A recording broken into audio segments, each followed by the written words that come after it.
Are you a sports fan wondering how to watch live football on YouTube TV while also catching baseball games through the MLB app? You're in the right place.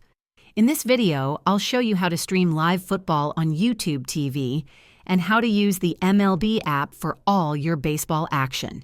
Let's dive in. To watch live football on YouTube TV, start by downloading the YouTube TV app on your device. Whether it's a smart TV, phone, tablet, or streaming device, or visit tv.youtube.com on your browser. Log into your account and find the channel broadcasting the game, such as ESPN, Fox, or NBC.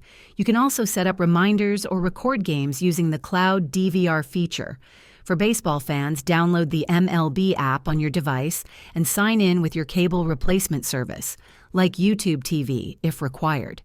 The MLB app offers live games, highlights, and exclusive content, especially if you have MLB.tv or a League Pass subscription. By combining YouTube TV for football and the MLB app for baseball, you'll never miss a moment of the action. If this video helped you learn how to enjoy both platforms, don't forget to give it a thumbs up and subscribe to the channel for more helpful tips. Thanks for watching, and enjoy the games.